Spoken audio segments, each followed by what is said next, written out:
साथ हैं गुल और हम आज अपना प्रोग्राम लेकर आए हैं बातों ही बातों में। अस्सलाम वालेकुम नाजरीन, उम्मीद है आप सब लोग खैरियत से होंगे।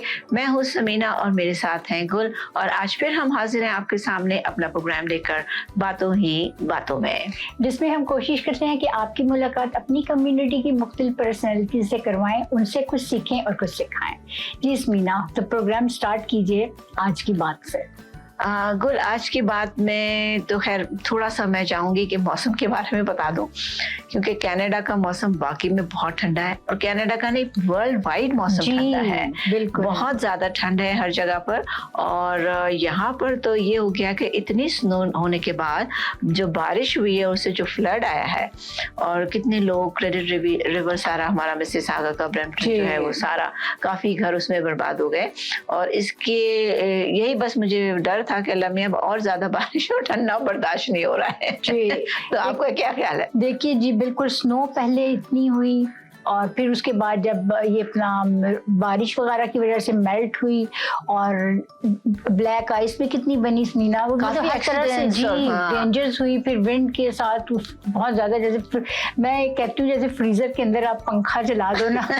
ये तो खैर हम मेरे ख्याल से मैं कहूँगी कि हम ऐसे मुल्क में हैं जहाँ पर इतना इंतज़ाम है जी, इतना इंतज़ाम है, इतना सॉल्ट है, इतनी सफाइयाँ हैं, इतना लोग करते हैं, तो हम अभी भी इतना हमें अफेक्ट नहीं होता। लेकिन वाकई में अगर देखा जाए, जैसे हमारा मुल्क ले लें, पाकिस्तान ले लें, तो इतनी अगर बर्फ वहाँ हो तो वो तो मेरे ख्याल से बंद ही हो जाए, डूब ही जाए। लेकिन और भी दूसरे बहुत से शहर हैं, जैसे आप अमेरिका वगैरह में देख लो, इतना इन लोग का नहीं है जितना कि कनाडा का है कि वो वे सिस्टम जो है ना वो शुक्र है। लेकिन जान नहीं चलती है, सर्दी बहुत है और जो है ना बाहर निकलने का दिल नहीं होता है मेरा तो भी, कि भाई काम पे भी जाने का दिल नहीं होता है। सुस्ती इतनी हो गई है कि, और बड़ा दूसरी बार हर वक्त डर लगा रहता है नज़ला ना हो जाए, जुकाम ना हो जाए, बुखार ना हो जाए, कोविड ना हो जाए। जरा भी कुछ हो जाए तो हम डाउटफुल हो जाते हैं कि कुछ क्या मतलब कुछ ऐसा वैसा ना हो जाए।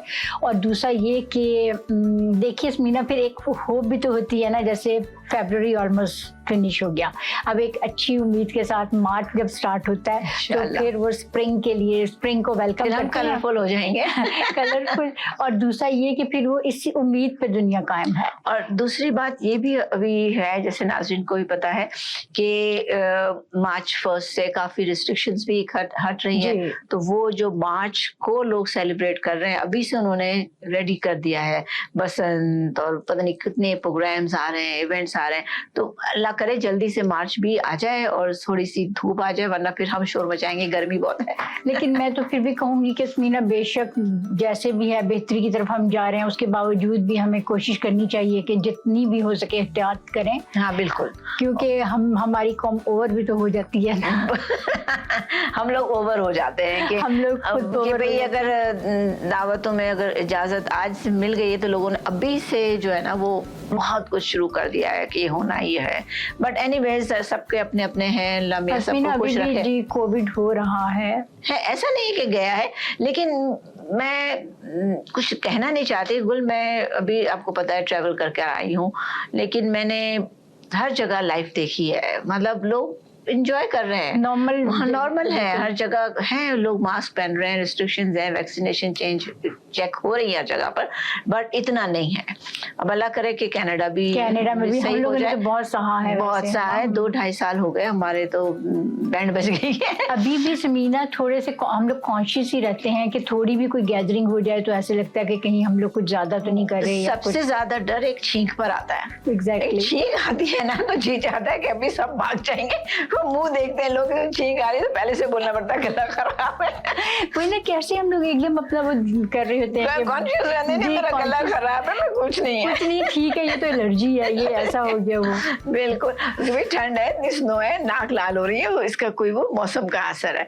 खैर, और कुछ नई ताज़ा है आपके पास? या समीना, आप तो बताई थी कि आज आप किसी ऐसे मेहमान से हमें मिलवा रही हैं जिनसे जितनी भी हम इंफॉर्मेशन लेना चाहें, हम क्वेश्चन करें उन वो मतलब, तो मेरा ख्याल है कि हम ज़्यादा अपना टाइम जो है वो तो इसके साथ साथ मैं यही कहूँगी नाजरीन, अब हम दोनों छोटा सा ब्रेक लेंगे और ब्रेक के बाद आज हमारे स्टूडियो में एक ऐसी खातून मौजूद हैं कि जो बहुत पॉपुलर हैं, बहुत जानी पहचानी हैं, लेकिन बहुत ही अच्छी मैं कहूँगी राइटर, लेक्चरर, लिटरेचर में माहिर, हर चीज़ में माहिर हैं। तो हम आज हमारे साथ जो स्टूडियो में मौजूद हैं वो एक बड़ी अच्छी खातून है। She is a very popular है, बहुत सी वास्ट फील्ड किए हैं और आई विल से कि अगर आप उनको मिलेंगे तब आपको पता चल जाएगा वो कौन है। तो हम आते हैं एक ब्रेक के बाद और उनसे मिलते हैं, तो stay tune and we will back in welcome back नाजरीन। जैसा कि ब्रेक पर जाने से मैंने आपसे कहा था कि आज हमारे स्टूडियो में एक बहुत ही इम्पोर्टेंट, बहुत ही मशहूर शख्सियत मौजूद हैं। तो आज आइए हम उनका वेलकम करते हैं। हमारे साथ मौजूद हैं रुबीना फैसल। और रुबीना जो है किसी की मोहताज नहीं है। जो लोग लिटरेचर से ताल्लुक़ रखते हैं, जो नॉवेलिस्ट हैं, जो अखबार पढ़ते हैं, वो रुबीना को बहुत अच्छी तरीके से जानते हैं। तो Rubina, welcome to our studio. आपको कैसा लगा? बहुत अच्छा लगा। आपकी बहुत बहुत शुक्रिया जो आप आए, आपने हमें टाइम दिया और हमें इस काबिल समझा कि हम आपको जो है आपके जो काम करती हैं उसको हम थोड़ा सा लोगों को बता सकें कि भाई हमारे यहाँ पे जो लेडीज है, जैसे कि मैं हमेशा कहती हूँ, हम जिस मुल्क में हैं उसमें अपॉर्चुनिटीज बहुत हैं और हमारे साथ जो लेडीज जुड़ती हैं, जो आती हैं, जो हम हीरे चुन चुन के लेकर आते हैं, वो भी बड़े ही काबिल होते हैं, राइट? तो आप रुबीना मुझे, हमारे ऑडियंस को थोड़ा सा आप अपने बारे में बेसिक शुरू से बताएंगे। आप क्या करते थे पाकिस्तान में, कब यहाँ आए और आजकल क्या कर रहे हो? मेरा बेसिकली मैंने बीकॉम के बाद मास्टर्स किया था इंग्लिश में। उसके बाद फिर बैंकिंग में कंपटीशन का एग्ज़ाम हुआ था। तो मीनवाइल शादी हो गई तो 2000 में अराउंड हम इधर आ गए, छोटे छोटे 2 बच्चों को लेके। अच्छा। तो यहाँ आके मैंने ज़्यादा बच्चों को देखा। मैंने कुछ सोचा हुआ था जॉब नहीं करनी, बस बच्चों को देखना है। लेकिन उसके दौरान मैंने फ़ायदा ये हुआ, हालांकि मेरा बैकग्राउंड कॉमर्स और ज़्यादा साइंस वगैरह पढ़ी हुई थी, तो मैं इंग्लिश भी बस ऐसे ही किया था कि उसके दौरान ही बैंक में जॉब हो गई तो छोड़ दिया दरमियान में। तो लिटरेचर से कुछ ऐसा था नहीं, लेकिन मुझे लिखने का शौक था। तो बच्चों के साथ, फिर बच्चे छोटे थे तो मेरे पास इतना टाइम, बस इतना ही बचता था कि मैं लिख सकूं, कुछ और नहीं कर सकूं। तो फिर वही रात को उनको सुला के कॉलम्स लिखने शुरू किए। तो फिर उसके बाद आहिस्ता आहिस्ता ये भी सोचा कि कई दफ़ा टाइम नहीं होता था, तो मैं सोचती थी कि अगर टाइम हो तो मैं ये कहानी लिख सकती हूँ। तो वो कहानियाँ जहन में बनने लग गई। तो रुबीना, मैं बीच में पूछूंगी आपसे, सॉरी, कि आपको उस वक्त खुद आइडिया हो गया था कि मैं लिख सकती हूँ, या आपको शौक था, या कैसे आपको ये फील मतलब हुआ? मुझे यानी बहुत शुरू में, अभी मैं बहुत छोटी थी, शायद मैट्रिक में होंगी, 9th में, उस वक्त मैं ये सोचती थी कि मैंने एक नावल लिखना है। और नावल भी ऐसा कि बस मुझे ये होता था कि जैसे मेरी अपनी अम्मी से मैं बड़ी इंस्पायर थी कि उनकी लाइफ मुझे ऐसी लगती थी, तो मेरा दिल करता था कि ऐसी खवातीन पे नावल लिखूं। और पूरा स्केच भी बनता था, यानी सोचती रहती थी लिखने का, लेकिन कोई ऐसी अपॉर्चुनिटी या कोई ऐसी गाइडेंस नहीं मिलती थी तब तक। तो यहाँ आके जॉब ना करने का और बच्चों के साथ बच्चों को पालने का और रहने का ये फायदा हुआ कि मुझे पढ़ने का भी और टाइम मिल गया, सोचने का भी मिला। और मुझे ये कनाडा में ये मैंने देखा, क्योंकि मैंने CPA की तैयारी में कर रही थी, तो मेरे हस्बैंड ने CPA वो कर रहे थे, तो मैंने कहा मैं भी करती हूँ। मैं भी BCom था मेरा बैकग्राउंड, तो मैंने किया। तो मैंने कहा नहीं, ये पाकिस्तान नहीं है कि आप का शौक नहीं है किसी चीज़ में और आप बस उसमें भी फर्स्ट डिवीजन ले सकते हैं। वैसे कॉमर्स भी पढ़ ली मैंने, साइंस भी पढ़ ली, लिटरेचर भी पढ़ लिया, बैंकिंग भी कर ली। वो सारे तितर बटेर यहाँ नहीं चल सकता अनटिल एंड अनलेस मेरा पैशन है तो मैं अकाउंटिंग करूँ।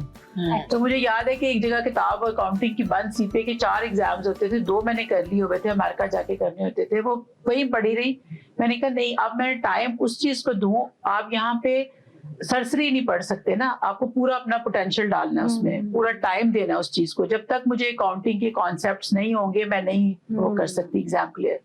तो फिर मैंने कहा, मैंने सोचा, मैंने कहा मेरा पैशन है क्या। अच्छा, तब ये मैं कहना चाहती कि इनबॉर्न आप में क्या क्वालिटी ये वाली थी बस। तो फिर मैंने अपनी जो फर्स्ट बुक है कहानियों वाली, अफसानों की जो किताब है, उसके पहले मैंने यही लिखा कि मुझे यही लगता है कि खुदा ने बस मेरे से कहानियां लिखवाने के लिए ही मुझे पैदा किया। किसी भी फॉर्म में, इवन मैं कॉलम भी लिखती हूँ तो लिखती थी जब टाइम नहीं होता था तो वो कहानी की शक्ल के होते थे। फिर मैं नसरी नज़में लिखती हूँ, अगर आप देखें तो उसमें भी छोटी सी कहानी होती है।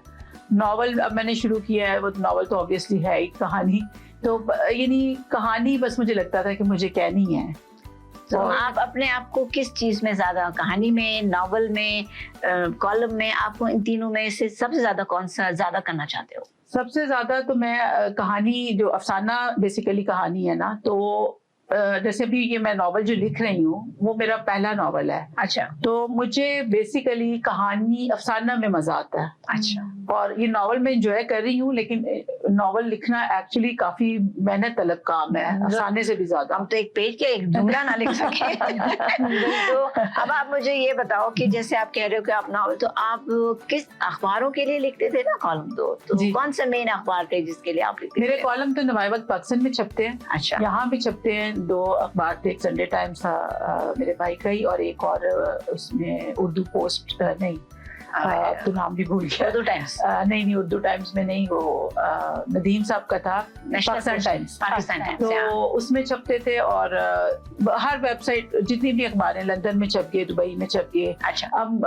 मेरे हस्बैंड पिछले दिनों दुबई गए हुए थे, वो बड़े आके मुझे हैरान हुए, कहते वहां तो तुम्हें सब जानते हैं, और मुझसे ये पूछ रहे थे कि वो आपकी वाइफ है, इनको आपसे बात किस तरह करती है, क्योंकि वो तो बहुत अदब आदाब में वो ये होता है अगर आप लिखने वाले हो तो लोग समझ जाते हैं कि भाई ये लिख, क्योंकि देखो हमारी जो लैंग्वेज है उर्दू वो बहुत अच्छी है, अगर हम खालिश बोले तो बहुत अच्छी है, लेकिन हमने तो उसकी बैंड बजाई हुई है, राइट? तो हम जो है ना, जैसे हमेशा हम बोलते हैं ना हमें इंग्लिश से ही आती है ना हमें उर्दू से, हम तो जिंदगी जी रहे हैं। राइट? जो लिखने वाले होते हैं, जो लिटरेचर को जानने वाले होते हैं, उनको तो ये होता है कि वो समझ जाते हैं कि हम कितने पानी में, राइट? क्योंकि आपकी जो लफ्ज हैं, जो नुक्ते हैं, जो उसका प्रोनाउंसिएशन है, वो टोटली डिफरेंट होता है। तो आप समझते हो ऐसे पढ़ने वाले तो मेरे ख्याल से बहुत ही होंगे आपके, जो आप कह रहे हो अखबार पढ़ने वाले भी बहुत है। पता नहीं होता ना, आप बस लिख देते हैं। देखिए ना, अच्छा एक पहले मैं पूछूंगी कि रुबीना आपकी फैमिली में कोई और भी राइटर है या किसी से आप इंस्पायर हुए? नहीं, फैमिली में सच तो कोई नहीं। आपको शौक नहीं, मेरे अम्मी अब्बू को पढ़ने का बहुत शौक था। कोई नॉवेलिस्ट, कोई अफसाना निगार हमारी फैमिली में नहीं, लेकिन मेरे अम्मी अब्बू का ये था कि उनको पढ़ने का बहुत शौक था। तो वो जो डाइजेस्ट, वो भी अब्बू के डाइजेस्ट, उर्दू डाइजेस्ट होते थे। हम ये नहीं लिटरेचर नहीं, लेकिन ये इस तरह की चीजें, तो वो बस कहानियां, हम बहन भाई सारे कहानियां पढ़ने का बहुत शौक हुई, वो सबको ही होता है। वो ये था ना, उस दौर में टीवी इतना नहीं था, सोशल मीडिया नहीं था। हाँ। तो हम लोग भी बचे हुए थे, जो थोड़ी बहुत हमारी उर्दू वगैरह जो सही है या जो कुछ हम बोल लेते हैं, वो इसी वजह से है कि हम अभी भी उस दौर के हैं जहाँ पर ये टीवी वगैरह जो था ना कम था। बिल्कुल ओल्ड एज की मैं बात नहीं करूँ, उस दौर के हैं कि जब 60s 70s में या 75 80 में टीवी बहुत, एक बात भी टीवी होता था। लोगों का जरिया खवातीन के मैगजीन्स आते थे, अखबार खवातीन, उर्दू डाइजेस्ट और ये सब पढ़ते थे, राइट? बच्चे भी वो कहानियों की किताबें पढ़ते थे। हाँ, स्कूल में भी काफी यही चीजें। अब आप मुझे बताओ, ये तो अब जब पाकिस्तान से आप यहाँ आए, आपने बताया कि आपने बच्चों का, अच्छी बात है, क्योंकि यहाँ पे भी ये कहूँगी अब तो औरतें आती हैं यहाँ पे, बच्चे होते हैं छोटे, तो उनका सोशल मीडिया से तो पेज हटता ही नहीं। वो अपना जो है ना व्हाट्सएप और ये जो फेसबुक है उससे तो पे हटता ही नहीं, तो राइटर कहाँ से बनेंगे? देखिए ये भी बहुत, मैं समझती हूँ गुड लक है कि टाइम वेस्ट करने से मतलब बेहतर है क्रिएटिविटी की आप। जी, आपको ये मतलब शौक था और आपने चाहा और आपने किया, हो गया। मैंने भी आपके बहुत से पढ़े हैं। अच्छा अच्छा, नहीं माशाल्लाह, अच्छा लिखती हैं, लोग जानते हैं। तो अब आप मुझे सोशल मीडिया की भी मैं बात आपसे कहूंगी कि सोशल मीडिया में अभी 3 साल पहले मैंने बंद कर दिया था फेसबुक टोटल। मुझे ये लगता था पढ़ने लिखने का टाइम वेस्ट हो रहा है, लेकिन फिर हम असल में जो अर्ली एक्सपोज हो गए हैं इन चीजों के लिए, हम ट्रेंड नहीं थे। लेकिन वो मैंने 3 साल जो बंद रखा, फिर मैंने उसको सोच के मैंने दोबारा खोला कि इसका यूज है क्या। नहीं, वही कहते हैं हर चीज की पॉजिटिविटी या नेगेटिविटी है, मतलब अच्छाई भी है बुराई भी। आप क्या लेना चाहते हैं? हाँ, आपकी अंदाजों के मैं नहीं कहूँगी सोशल मीडिया खराब है, लेकिन लोग जो है उसको यूज करने के लिए, किसी की उंगली भी कटी है तो वो फेसबुक पर उन्होंने डाली होती है, हमारी उंगली कट गई, और सारी दुनिया की सिंपैथी लेना। लोग जो है ना वो अब सोशल मीडिया के जरिए सिंपैथी बहुत ले रहे हैं। और दूसरा मैं नहीं किसी के अगेंस्ट हूँ या मैं बोलूँ हम भी सोशल मीडिया पर हैं, हम लोग भी मीडिया के लोग हैं, लेकिन आप उससे लेना क्या चाहते हैं, आप पे डिपेंड है। हाँ, वो क्योंकि that makes you a person. अगर आपने नेगेटिविटी ली तो आपकी लाइफ खराब हो जाती है, और बहुत से लोगों की खराब हुई भी है, राइट? बहुत से लोग डिप्रेशन में भी आ गए। तो अब आप मुझे ये बताओ कि ये तो हमने आपका अभी तक जो भी आपने कॉलम लिखा है या जो कुछ करते हो, तो आप मुझे ये बताओ कि आपका फेवरेट कोई ऐसा रहा टॉपिक जो आप करना चाहो? फेवरेट टॉपिक तो डिपेंड कर रहा होता है किस टाइम पे। एक टाइम पे जब मैं आई थी तो मुझे यहाँ का कल्चर लगता था थोड़ा अजीब, तो मैं उस पर बात करना चाहती थी कि जो चीज़ें डिफरेंट नजर आती थी, अजीब से मुराद डिफरेंट, पाकिस्तान से अलहदा हट के कुछ चीज़ें बहुत अच्छी लगती थी, कुछ चीज़ें मिस करते थे। तो वो अभी तक जो एक नॉस्टैल्जिया है ना पाकिस्तान और इसका मिक्स करके जो चलता है, वो तो मेरी तहरीरों में चलता रहता है साथ साथ। वो तो पाकिस्तान में जो भी राइटर्स, मेरा असगर नदीम सैयद ने पिछले दिनों कमेंट किया था मेरे बुक पे, तो उन्होंने यही लिखा था कि इतने साल लगता नहीं इसे हुए, लग रहा है अभी कल ही गई है, क्योंकि सेम वही बातें जो ये नहीं फील करती हैं। तो उसमें ये है कि मुझे पाकिस्तान को बीच में रखना अच्छा एक तो लगता है, फिर हमारी पहचान ही है पहचान की। फिर मुझे ये कि सिर्फ औरतों की मजलूमियत पे लिखना भी नहीं अच्छा लगता, मैं बैलेंस करके दोनों साइड्स देख रही होती हूँ, और मैं औरत को इंसान की तरह देखती हूँ। जैसे अभी मैं आपसे बात कर रही थी कि फेमिनिज्म के बाद भी ये कॉन्सेप्ट, यानी आप उसको इंसान समझें। अगर आप ये समझेंगे कि ये औरत है, क्योंकि विक्टिम तो मर्द भी हो सकते हैं, बहुत होते हैं, यहाँ पे तो ज्यादा होते हैं। यहाँ पे दादागिरी इतनी नहीं चलती, लेकिन हमारी कम्युनिटी की बादशाही अभी भी मर्दों की चल रही है। वो तो है, वो तो उनकी जाएगा ही नहीं उनके नस्लों में से नहीं जाए। जब तक हमारी नस्लें की नस्लें नहीं आ जाएंगी वो चीज नहीं जाएगी। अभी भी हमारी नई जनरेशन के बच्चे जो हैं समझदार हैं, कुछ आप ऐसे बाहर भी हो जाते हैं फिर जी। वो तो वही चीज है ना जो कल्चर के ऊपर है। तो बस ये चीजें जो थोड़ी सी यहाँ पे बैठ के आपको पता होगा, ये कहानी गुल को पता होगी, लेकिन पाकिस्तान में बैठ के लोग को चाहे जितना मर्जी गूगल कर लें, यूट्यूब देख लें, वो फील नहीं कर सकते ना। तो मैं कहानी इसलिए और उर्दू में भी इसलिए लिखती हूँ। मुझे बड़ी टेम्पटेशन थी कि जब आप इंग्लिश में शुरू करें तो आपकी रीडरशिप बढ़ेगी, उर्दू का तो थैंकलेस होता है। तो मैंने कहा नहीं, जो पाकिस्तान में बैठे हुए लोग हैं या उर्दू पढ़ने वाले इंडिया में, बांग्लादेश में, वो हमारा यहाँ का जो कल्चर है, और ज्यादा आपको पता है पाकिस्तान में तो इंग्लिश लोग पढ़ते ही नहीं है, उन्होंने उर्दू में ही पढ़ना है। तो वो हमारा जो कल्चर, यहाँ पे हम चीजें फील कर रहे हैं, वो हम नहीं लिखेंगे तो वो कहाँ से उनको पता चलेगी। तो अगर उन्होंने कनाडा की कहानी पढ़नी है या यूरोप की कोई कहानी पढ़नी है तो वो वहाँ बैठा राइटर ही लिख सकता है, वो पाकिस्तान में बैठा राइटर नहीं लिख सकता, वो फीलिंग नहीं आएगी ना। तो दूसरा ये रुबीना, आपकी जो डिफरेंट जैसे टॉपिक्स को आपने लिखा और कि इस तरह से उनको एक्सप्लेन किया है ना आपने, कि यहाँ की प्रॉब्लम्स, यहाँ के पॉजिटिव पॉइंट्स, नेगेटिव पॉइंट्स, सारे इतना अच्छा इन्होंने एक्सप्लेन किया, काफी ज्यादा आपने टॉपिक जी। और मैंने ये किया ना कि अब चूंकि आपको वक्त के साथ चलना पड़ता है, मैंने कॉलम लिखनी अब कम कर दी है, बल्कि ना होने के बराबर कर दी है। मैं वो जो चीज मैं कॉलम में लिखती थी वो मैंने यूट्यूब पे करनी शुरू कर दी है। तो वो अब एक किस्म का वो ऑडियो कॉलम, उस पर मुझे मेहनत ज्यादा करनी पड़ती है, क्योंकि जो हमें लिखने की आदत होती है, लिखने में हम बहुत एक्सपर्ट होते हैं। जो राइटर है ना, उसको प्रैक्टिस होती है, वो लफ्जों को जोड़ तोड़ कर लेता है, लेकिन बोलना ये एक अलग फील्ड है। और मुझे लगता है आज के दौर में लोगों का पढ़ने से ज्यादा सुनने में, तो वो मुझे डेवलप करना पड़ा। हालांकि मैं टॉक शो करती थी, टॉक शो में ये मैंने क्वेश्चन कर दिए, जैसे आप लोग बैठे हैं, आपने क्वेश्चन बोलना तो मेहमान ने है ना, और तब भी मैं ऐसे ही टॉपिक करती थी जिनमें रिसर्च बहुत इन्वॉल्व होती थी। तो वो, लेकिन मेरे पे इतना बोझ नहीं होता था कंधों पे बोलने का। अब चाहे मैंने 10 मिनट की वीडियो बनानी है ना, मुझे पूरा हफ्ता उसकी तैयारी करनी पड़ती है। हाँ, राइट भी, और बोलना कैसे है, कौन से वर्ड, एक्स्ट्रा वर्ड निकालने पड़ते हैं, और बोलने का पूरा एक स्किल है। हाँ, जैसे लिखने की एक स्किल है ना, प्रैक्टिस से आती है। बिल्कुल इसी तरह यूट्यूब चैनल करने के लिए अगर आपने अच्छा करना है तो आप बोलने की भी एक स्किल है, तो उसकी भी वो प्रैक्टिस। मैंने अपनी पहली वीडियो देखी और अब मैं देखती हूँ तो मुझे फर्क लगता है। मिस्टेक्स निकालते हैं ना, खुद ही निकालते हो कि ये चीज मुझे यहाँ बोलनी थी। You learn with time. Self editing is the best editing. अब जैसे कि आप यकीन करो, फेसबुक का ये इसका हाथ फेसबुक का भी बहुत है। वो लोग जो बहुत शाय होते थे, जो नहीं बोल सकते थे, जिनको ABCD भी नहीं आती थी, अब वो सब लाइव कर करके इतनी पॉजिटिव हो गई हैं औरतें, उनको ऐसा बोलने आ गया कि हर कोई एक स्पीकर बन सकता है, स्पीकर बन सकते हैं। राइट। अभी तक मैंने तो बहुत कम लाइव किए हैं, हाँ। लेकिन ये है कि वो जो है ना हर कोई, इवन आप देखो कपड़े बेच रही हैं, ज्वेलरी बेच रही हैं, दे आर Businesses परफेक्ट। जी, प्रेजेंटेशन जो है ना वो फिर साथ साथ वो अपने आप की भी प्रेजेंटेशन बहुत अच्छी करती हैं कि भाई हमें मुझे लोग देख रहे हैं, राइट। तो वो जो भी अगर कपड़े वाली है या ज्वेलरी वाली है तो they are themselves ready with their clothes and everything. तो वो यही चीज हो जाती है ना कि अगर आप कोई चीज राइटर किया, उसने लिख दिया, आगे वाले ने पढ़ लिया, उसकी तख्लीक हो गई, राइट। जैसे आप कोई ड्रामा लिखते हो तो ड्रामे के लिए भी आपको ना लाइव करना पड़ता है। तो अब जो नया आया है और जो नया दौर है YouTube का, ये ऑडियो वीडियो का, हाँ, तो ये न्यू दौर जो है ना, जो कि WhatsApp है, Facebook है, सब में हर जो भी ऐप ले लो आप, वो यही सिखा रहे होते हैं कि बोलना कैसे। अब तो ये प्रोग्राम्स आ गए हैं कि हाउ टू टॉक, राइट, वो सीखो आप।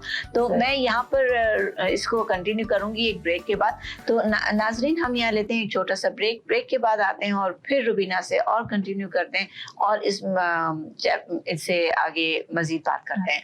तो प्लीज हमारे साथ रहिए और मिलते हैं एक ब्रेक के बाद। वेलकम बैक नाजरीन। ब्रेक पर जाने से पहले बड़ी अच्छी गुफ्तगू हो रही थी रुबीना के साथ, तो हम इसी को कंटिन्यू करते हैं और मैं उनसे पूछना चाह रही हूँ कि आप, जैसे हमें पता है आप राइटर हो और writer is a difficult job. अब आप मुझे बताओ, आप उससे भी ज्यादा डिफिकल्ट आपको कह रही हो कि मैं हूँ, तो यूट्यूब चैनल पर आप आए हो, तो आपका कौन सा यूट्यूब चैनल है, किस नाम से, और आप क्या बता रहे हो, और आजकल लेटेस्ट आपने किस चीज पर लिखा है? मेरा कैनेडा's डायरी विद रुबीना फैसल, क्योंकि एक्चुअली जैसे मैंने बताया कि कॉलम्स में भी मेरा ये मकसद होता था कि पाकिस्तान में बैठे हुए जो लोग हैं वो उनको ये पता चल जाए कि सिर्फ वही लोग वहाँ नहीं बैठे जो उनको पढ़ा दिखा रहे हैं। जैसे हमारे वहाँ के कॉलमिस्ट हैं, वहाँ पर एक्सट्रीम्स होती हैं कि पता होता है ये कॉलमिस्ट लिख रहा है, सारे नहीं, ज़्यादातर, एक वो पॉलिटिकल पार्टी का है, दूसरा दूसरी पॉलिटिकल पार्टी का है, या ये राइट विंग का है, वो लेफ्ट का है, तो इस तरह लेबल्ड होते हैं। तो जो यहाँ का बाहर का एक्सपोजर है वो बाहर बैठा राइटर लिखता है। तो इसी तरह मेरा यूट्यूब चैनल का भी यही मकसद था कि मैं बजाय इसके कि सिर्फ पाकिस्तान की पॉलिटिक्स पे लिखूं या उनके टॉक शो पे बात करूं, वो वहाँ बैठे ज्यादा बेहतर कर रहे हैं लोग। हम उनकी चीजें पिक करके यहाँ की चीजों के साथ मिक्स करके, कि अगर ये यहाँ, जैसे अभी ऑटवा की बात कर रहे थे, ऑटवा में अब जो ट्रक का प्रोटेस्ट हुआ है, ट्रकर्स का, अब उसमें क्या है, वो फ्रीडम की बात कर रहे हैं ना, फ्रीडम कॉन्वॉय के नाम से उन्होंने किया है। वो कहते हैं अब ये मगरबी मुल्कों में फ्रीडम ऑफ स्पीच की इतनी है कि यहाँ पर भी ये बात डिबेटेबल है कि फ्रीडम है क्या।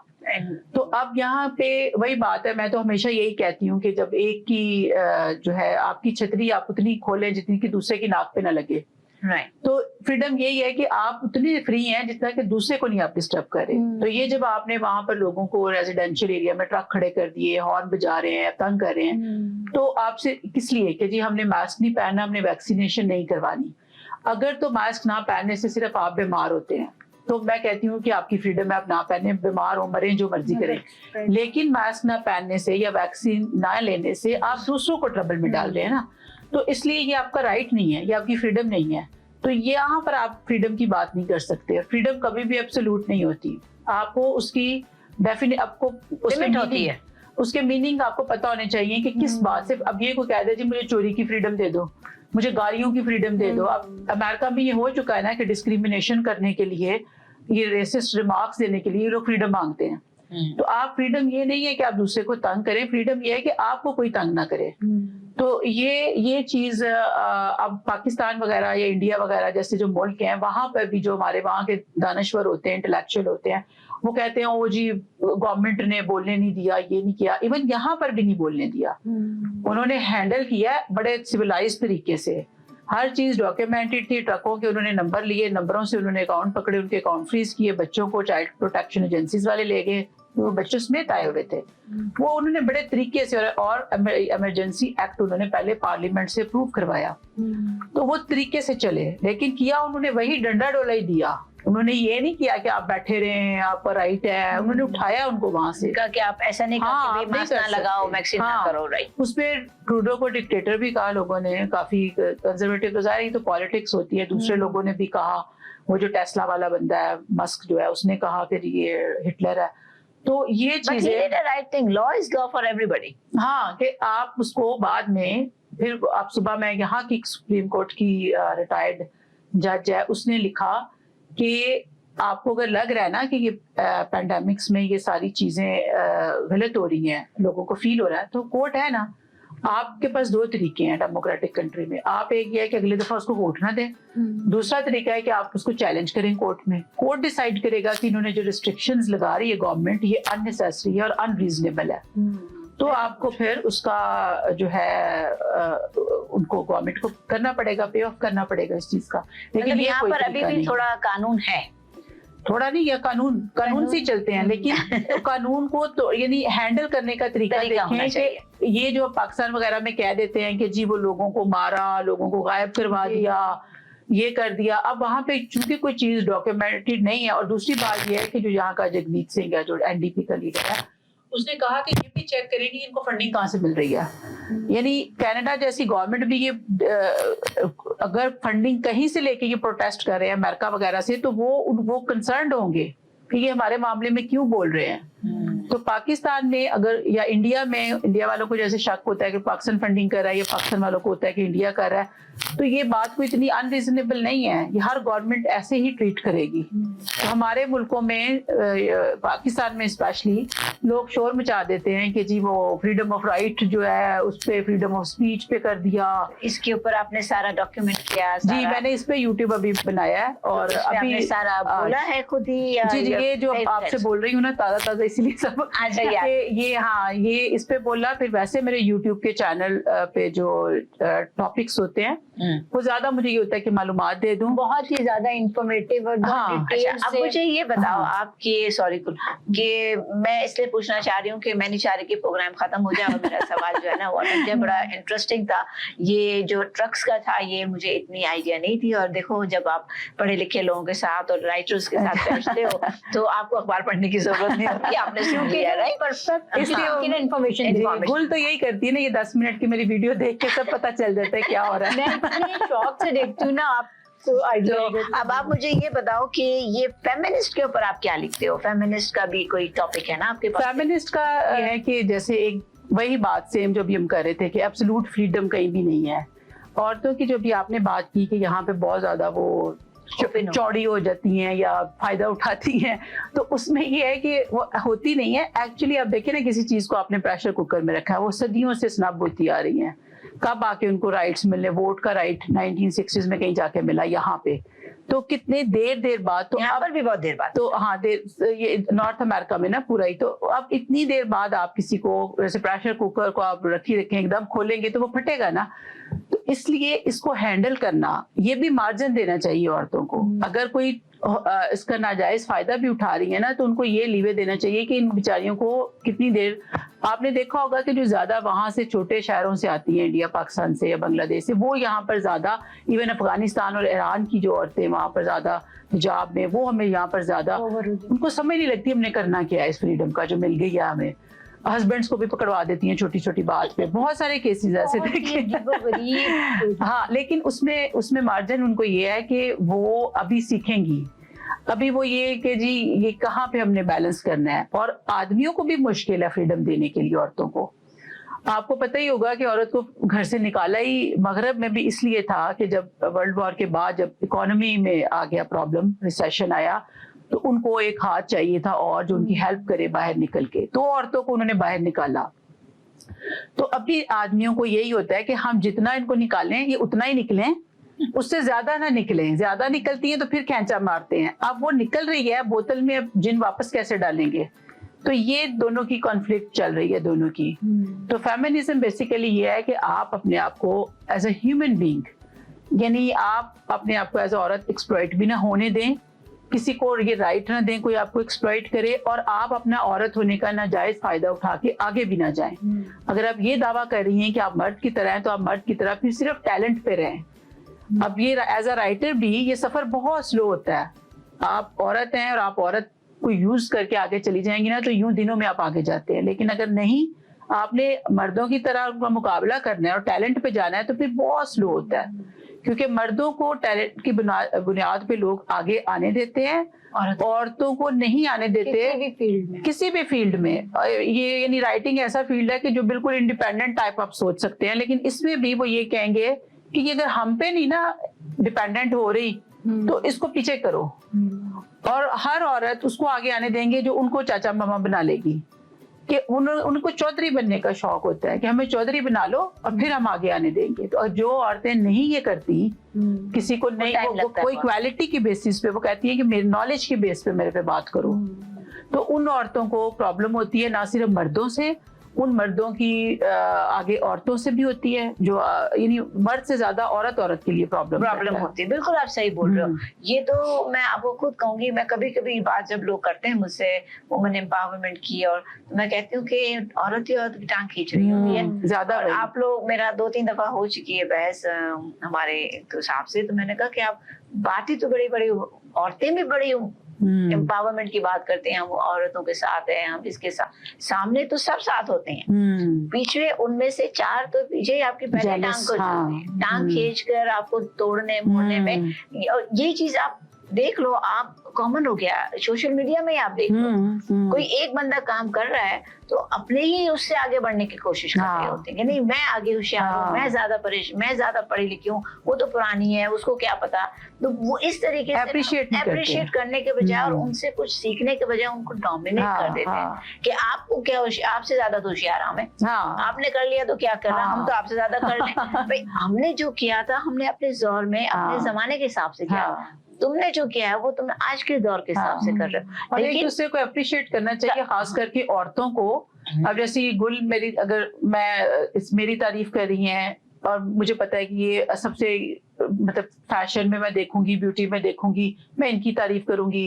आपको एज अ बैंकर हम देखेंगे, आपका वो जो इतना सेल्फ एम्प्लॉयड बिजनेस लेडी की तरह, तो आपका अपना फील्ड है, मुझे आपको अप्रिशिएट करना है। मैंने ये नहीं देखना अच्छा औरतें क्या करती हैं। यहाँ पर ज्यादातर जो मैंने टॉक शो शुरू किया, अच्छा जी टॉक शो शुरू कर देते हैं, आपने कुछ बनाया, अच्छा जी आप अपने, सबसे पहली जो हमें कमी, ये औरतें नहीं औरत मर्द सब हमारी कम्युनिटी में ये बहुत चल रहा है। आप ये देखिए आप में है क्या, जैसे मैंने अपना पैशन खुद एक्सप्लोर किया ना, पहले आप अपने आप को पहचाने तो सही, आपने करना क्या है। वो पहले भी गुल ने एक दफा कहा था कि सारे दरिया का पानी हमने पी लेना, राइट। और फिर हमें याद आता है कि मुझे तो ये नहीं आता था, जब तुम इस चीज की नहीं, मैं इससे, वो एक चीज होती है ना कि मैं किसी को होशियार हूँ या मैं इससे ज्यादा अच्छा कर सकती हूँ, मैं इससे ज्यादा मोटिवेटिव हूँ, मेरे को ज्यादा दोस्त हैं, मेरे ये इतने हैं, वो मुझे हेल्प करेंगे। उससे नहीं बता होता कि वो दोस्ती टांग खींच रहे हो, राइट। और वही बिल्कुल वही आता है ना कि जो आप में टैलेंट है, जो क्वालिटीज है, उसे पॉलिश करने होने दें, करने दें, ना कि इतनी ज्यादा वो मार्केट में चीजें आ जाती हैं कि आप दूसरा, फिर आप खुद खो जाते हो। अब आप जैसे मेरी बात कर रहे हो, मैं झूठ नहीं बोलूंगी, मैं काम कर रही हूँ सिंस आई वाज 77, 1977 से मैं काम कर रही हूँ, अपनी उम्र से ज्यादा मेरा एक्सपीरियंस है, और मैंने बहुत सारे काम किए। क्योंकि आपको जो है ना, मैं पाकिस्तान से काम करती चली आ रही हूँ, तो उधर के माहौल के हिसाब से कभी अच्छा काम करना पड़ रहा था, कभी हट जाना पड़ रहा था, मार्केट से बीइंग फीमेल हटना पड़ रहा था, एक काम छोड़ के दूसरा काम कर लिया। फिर आप जब यहाँ आई हूँ, मैंने काफी यहाँ पर भी बहुत सारे काम किए, जॉब्स किए। जब आप नए आते हो तो आपको सेटल होना पड़ता है, आपको जॉब चाहिए होती है, जॉब किए, बिजनेस किए, कभी आगे बढ़ गए, कभी अब कोविड आया, उसने तो मट्टी पलीदी सबकी कर दी कुछ भी नहीं बचा, सारे बराबर कर दिया कि कोई आप क्या हो क्या नहीं। और इस कोविड ने मुझे लगता है बहुत से लोगों को अच्छा बना दिया है, बहुत नई अपॉर्चुनिटीज दी है। और मेरा एक कहना हमेशा कि जो शॉर्टकट लेते हैं या जो समझते हैं कि मैं आज इतना जल्दी ऊंचा बढ़ गई हूँ, मैं इतनी होशियार है, बहुत जल्दी गायब भी हो जाते हैं, राइट। जो ज्यादा शो करते हैं ना, वो ज्यादा जल्दी गायब होते हैं। वो कहते हैं ना कि सक्सेस को आप बिल्कुल खामोशी से करें और फिर वो सक्सेस खुद ही शोर में जाती है, खुद दिखता है। क्योंकि आप एक को बताते रहो कि मेरा ये है, मुझे ये, ठीक है, आप मार्केटिंग करो, आप एडवर्टाइजिंग करो, जो भी आप करते हो, क्योंकि मैं वही दूसरों से कंपैरिजन और कंपटीशन ये एक बहुत बड़ी प्रॉब्लम है, जिसको मैं ईगो प्रॉब्लम हो जाता है ना। प्लेटफॉर्म से भी ये मैसेज दे दूं कि हर बंदे को अपना टैलेंट एक्सप्लोर करना चाहिए और दूसरे के टैलेंट को देख के खुश होना चाहिए, अप्रिशिएट करें। हाँ, और अगर आप खुद से अपने आप को पहले सेटिस्फाइड कर लेंगे ना अपने फील्ड में, तो फिर आप दूसरे को भी क्योंकि अगर आप समझ रहे हो कि भाई देखो, अगर जैसे अब मैं सबका नहीं जनरल बात कर रही हूँ कि जैसे मैं कहूँ कि अभी मेरा बिजनेस नहीं है, तो अभी मैं दूसरा बिजनेस ढूंढ रही हूँ, कोशिश कर रही हूँ, चलो ये देखती हूँ, वो कर रही हूँ, तो मुझे अपने आप को सेटिस्फाई करना है। अब इन उम्रों में आके हमारे बच्चे बड़े हो गए, फिर हमें अक्ल आती है कि हम वो करें। तो फिर ये चीजें हो जाता है ना कि यू हैव टू बी, यार वही कहते हैं ना, मैं जिम भी ये कोविड से पहले रेगुलरली जाती थी, तो वहां पर ये होता था कि मैं अगर ज्यादा एक्सरसाइज कर रही हूँ तो कोई दूसरा देख के ऐसे हो रहा है, हम दूसरे को नहीं देखते थे, क्योंकि मुझे एक इंस्ट्रक्टर की बस बात याद थी, उसने कहा कि अपना कंपटीशन अपने साथ। बिल्कुल, मैं ये सोचती होती थी कल मैंने इतने पुशअप्स कर लिए थे, आज मेरे से इतने कम नहीं होने चाहिए, इससे ज्यादा होने चाहिए। तो वो बजाय इसके कि दूसरे के साथ आप कंपटीशन करें, आप कहें कि कल आप वहां खड़े थे, आज मैं यहाँ हूँ और कल मैंने उधर होना है, यानी अपने ही गोल फिक्स करें और अपने गिर्द ही घूमते रहे। तो दुनिया की अगर करोगे तो उसमें आप गायब हो जाओगे, गायब हो जाते हैं। आप किसी को अप्रिशिएट नहीं करते, आप दूसरों के लिए नुकसान का बायस बनते हैं। मैं आज मेरे बेटे ने बड़ी अच्छी बात की, टाइम है तो मैं थोड़ा सा बिल्कुल बोले। मैं उसको अब बात कर रहे थे, जो मैं नॉवल लिख रही हूँ ना, जो मैं आपको बता रही थी, उसमें भी एक खातून के गिर्द कहानी घूमती है और वो भी यही स्ट्रगल की, जैसे हमारे माशरे में वो 1984 के बैकग्राउंड में है। तो उसका बेसिकली ये है कि वो एक बहुत टैलेंटेड औरत थी, लेकिन सोसाइटी ने उसको खुदे लाइन लगा दिया और उसमें सिर्फ जो बैड पॉइंट्स उसकी सर्कमस्टांसिस की वजह से जो उसके अंदर से निकले वो हाईलाइट करके उसके टैलेंट को उन्होंने पीछे कर दिया। वो पोएट थी। तो मैं ये बात अपने बेटे के साथ कर रही थी, मैंने कहा कि इस तरह वो पूछ रहा था कि क्या है नॉवल, तो वो कहता है कि आपको ये पता है कि हम लोग अकेले भी रह सकते हैं, 2 बंदे रहें, खाना खाएं और बाकी जो अपनी जरूरतें 2 बंदे पूरे कर सकते हैं आराम से। सोसाइटीज होती किस लिए है? एक दूसरे को सपोर्ट करने के लिए, राइट। तो अगर किसी को कोई प्रॉब्लम है तो वो कहते हैं कि इसके उलट होता है, इसके रिवर्स हम लोग करते हैं कि हम सपोर्ट की बजाय सोसाइटी एक बंदा जो परेशानी में ऑलरेडी होता है और धक्का मारते हैं, जो अपने साथ पता नहीं वो कितने कॉन्फ्लिक्ट्स में होता है, उसको और दीवार के साथ लगाते हैं। वो जो अगर कोई सेंसिटिव बंदा होगा या जो नहीं बेचारा कमजोर होगा, जिसका आगे पीछे कोई नहीं होगा, वो या सुसाइड कर लेगा या पागल होगा, पागलाने चला जाएगा, लेकिन सोसाइटी आपको नहीं पकड़ेगी, वो आपकी तरफ फिंगर ही पॉइंट करेगी। तो वही बात है कि अगर हम ये सोच लें कि हम सोसाइटी है क्यों, इसीलिए आएंगे, हमने एक दूसरे को सपोर्ट करना है और हर एक अपना अपना काम है। बिल्कुल नहीं, तो बस बहुत अच्छा लगा आपसे बात करके। आप जाते जाते मुझे ये बताओ कि आप अपने नॉवल का नाम बताना चाहोगे? नॉवल का नाम अभी मैं सोच रही हूँ, क्योंकि मैं शायद वर्क जिंदगी, मेरा ख्याल है मैं ये रखूंगी, अभी तक मेरा यही फाइनल है, लेकिन अभी चूंकि मैं एडिटिंग कर रही हूँ तो मैं भी कोई और नाम तो आ आप जाए। अपनी नॉवल सिर्फ लिखोगे या इसको यूट्यूब पे या कोई ड्रामे में या ऐसी चीज? नहीं, अभी तो लिखूंगी, अभी तो लिख के उसके बाद फिर देखेंगे, हो सकता है उस पर कोई फिल्म बना लें या कुछ कर लें। अच्छा, क्योंकि अभी तो मेरे जो एक और आप प्रोड्यूसर भी हो? जी, आप प्रोड्यूसर हो, डायरेक्टर हो, अब तो बोलते भी हो। जी। मैंने एक जो मेरे अफसाने हैं ना, पहले मैंने स्टेज पे ड्रामे करवाए हुए हैं, इंडियन ड्रामा फेस्टिवल हुआ था 2-3, अभी उनको मैंने छोटी टेलीफिल्म की शक्ल में 20 मिनट्स की, 10 मिनट्स की, वो मेरा अभी नेक्स्ट है। ये सुनने की भी बजाय लोग एक्टिंग को भी देखते हैं, तो वही बातें, वही चीज जो अफसाने में है, और यही ना कि ये एवोल्यूशन है कि हम अपने अफसाने को अब ड्रामा में लेके जाएंगे तो लोग देखेंगे। तो देखिए रुबीना, मेरे जहन में आ रहा था जैसे राइटर जो है, जो लिख रहा होता है, वो जैसे कहीं पर कि कोई ब्रेक आ जाती है, ठीक है, उसको आप छोड़ दिया, फिर दोबारा से उसी आप मूड में आएंगे, फिर उसे लिखेंगे, इस तरह से आप कंप्लीट करेंगे। तो दूसरी तरफ आ जाता है जैसे यूट्यूब पे आप पूरा प्रिपेयर करके तो फिर बोल रही होती हैं, अभी आप थर्ड स्टेप कह रही हैं कि उसे एक्ट करके दिखाएंगे। तो आपको क्या लगता है कि कौन सा इजी है, लिखना, ये बोलना? मुझे तो स्टेप बाय स्टेप जो है ना, उनकी अपनी ऊपर, एवरीथिंग एक्सप्लोर कर रही हैं, लेकिन ये सारे उसी की क्रिएटिविटी की फॉर्म्स है ना, कि जब मैं लिख रही हूँ और मुझे पता है मेरा लिखा हुआ ज्यादा लोग नहीं पढ़ रहे, तो फिर ये मेरा अगला स्टेप है कि मैं कॉलम है तो मैं यूट्यूब में कर दूं, अफसाना है तो उसको मैं फिल्म बना दूं, मतलब लोगों तक बात पहुंचानी है, किस तरह पहुंचाएं। तो ये मीडियम्स हैं। अगर मुझे डायरेक्टर कोई अच्छा मिल जाए तो मैं कहूँगी अच्छा मैं तुम्हें लिख देती हूँ।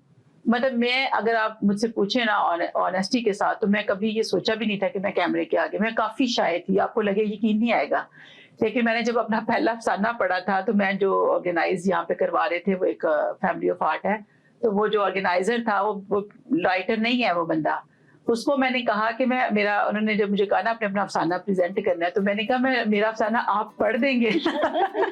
यानी इतनी मैं शायर थी। तो मैं कैमरे के इतना सारा आपने टॉक शो कर करके एक्सपीरियंस भी हो गया। मैं कैमरे के पीछे ही रहना चाहती थी। अच्छा। मुझे ये कभी नहीं हुआ कि मैं कैमरे के आगे आऊं। मुझे होता था कि मेरी राइटिंग लोगों तक पहुंच जाए किसी भी फॉर्म में। लेकिन आजकल तो ये जो मीडियाज है ना, जो सोशल मीडिया, इन्होंने मजबूर कर दिया and then you are learning. हाँ, हम ये नहीं कहेंगे कि हम किसी भी उम्र में सीख नहीं रहे होते। हाँ, every time we are learning and we are exploring new and new challenges. और फिर ये लगा कि शक्ल इतनी भी बुरी नहीं है। नहीं, बहुत अच्छी आपकी। चैलेंजेस तो आते हैं लाइफ में, और हमेशा पहले 2, 3, 4 प्रोग्राम थोड़े डाउटफुल जाते हैं। इसके बाद जब आदमी कैमरा का कॉन्शियस खत्म हो जाता है तो यू कैन से हमने कॉम्प्लेक्स में डाले होते हैं ना। मैंने यहाँ पे डॉक्यूमेंट्री की क्लास लेने जाती थी, तो उस पे काफी खूबसूरत जर्मनी इटली की भी लड़कियां थी। तो वो जब उसमें वो कोई प्रेजेंटेशन करनी थी तो उन्होंने कहा कैमरे के लिए एक चेहरा चाहिए। तो सिर्फ तो मैं उधर बैठी थी तो उन्होंने कहा इसकी शॉट लेने शुरू कर देते हैं। मैं बड़ा घबराई, मैंने कहा मेरे नहीं करीब आ। उन्होंने कहा इतना फोटोजेनिक। मैं इतनी हैरान हुई जब मैंने पहली दफा उसकी टीचर के मुंह से सुना कि क्लास में सबसे ज्यादा फोटोजेनिक, क्योंकि वो एंगल वैसा ले रहे थे ना, उनको पता था। मैं हैरान रह गई, यानी हमें अपने बारे में नहीं पता कुछ होता, और कॉम्प्लेक्स का शदीद और camera always go for photogenic. शक्लों का बाहर दूसरे होते हैं, हम भी बाहर दूसरे अच्छा जाते हैं। तो बहुत अच्छा लगा, बहुत मजा आया आपके साथ। मैं एक चीज हाईलाइट करूंगी दोबारा कि जो आप अपने YouTube चैनल पर टॉपिक्स लेकर आती हैं, जिस तरह से आप उसको मतलब पूरा एक्सप्लेन करती हैं, वाकई ही वो सुनने वाला है। सादे लफ्ज़ों में ऐसे टॉपिक्स कैसे आप पिक करती हैं ना, कि वाकई जब हम देखते हैं तो उसमें इतनी इंफॉर्मेशन होती है। तो इंशाल्लाह नाजरीन आप जो है ना जरूर देखिएगा diaries by Rubina, Canada's diaries by Rubina और फैसल। और रूबीना जो है उनका मैं बहुत बहुत अगेन शुक्रिया अदा करूँ। मुझे बहुत कुछ पूछना है, मजा आ रहा है। थोड़ा सा मैं भी बहुत बोल जाती हूँ कभी कभी, लेकिन मजा आता है बात करने में, और हमें अच्छा लगता है कि हमारे चैनल पे, हमारे प्रोग्राम में जो है ना, कि हमारे प्रोग्राम में जो है अच्छे जो है ना लोग आते हैं। तो नाजरीन, इससे पहले कि एमन और मुझे कहे कि बंद करो, मैं जो है ना अगेन कहूंगी कि बहुत थोड़ा टाइम होता है जब बात करते हैं, पता नहीं चलता है हमें, इतना टाइम निकल जाता है हमारा। तो इंशाल्लाह फिर हम मिलेंगे अगले हफ्ते एक अगले नए मेहमान के साथ। तो जब तक हमें इजाजत दीजिए, अल्लाह हाफिज।